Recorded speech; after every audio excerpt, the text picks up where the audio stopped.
Hello friends, जय जगन्नाथ। केमिति अछंती समस्ते कमेंट बॉक्स रे कमेंट करी जणेबे। आज मु बनेबी कंचा लंका चिकेन कषा। चलतो देखा से कौन कौन सब जिनस दरकार।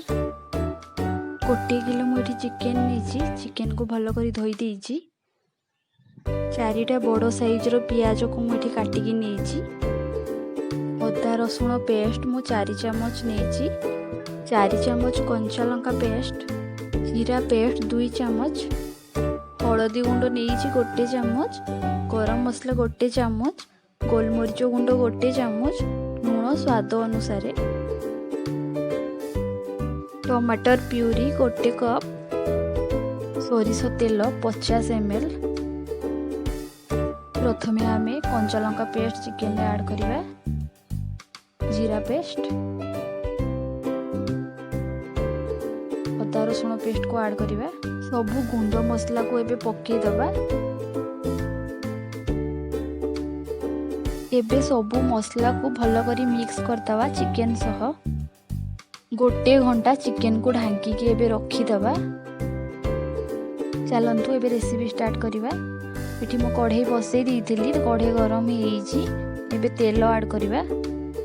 तेल हमरो गरम हे गलानी। एठी आधा चम्मच चीनी पकेबा कलर पई। देखंतु चीनी रो कलर आसी गलानी। एबे हमें प्याज कटा को पके दबा। प्याज को भल करी गोल्डन ब्राउन हेबा पर्यंत भाजीबा।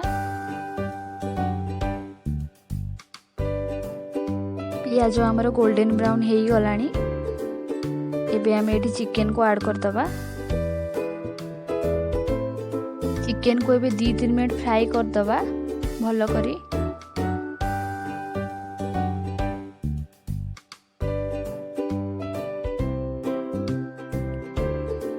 तापर चिकेन को ढांकी दबा 10 मिनट पई। 10 मिनट पर देखंतु चिकेन रो कलर चेंज हे गलानी। एबे हम एठी 1 कप टमाटर प्यूरी को पकेबा। ताकू भल करी भाजंतु जेपंत तार कंचा स्मेल न जीवो। तापर आधा कप पानी देकी चिकेन को ढांकी दबा 10 मिनट पई। 10 मिनट पर देखंतु चिकेन हमर पूरा रेडी हे गलानी। चिकेन कलर टा देखंतु बहुत सुंदर देखा जाउची। चिकेन हमर पूरा सिझी हेजी, बहुत टेस्टी भी देखा जाउची। एठी एबे 1 चामच गरम मसला पके दबा।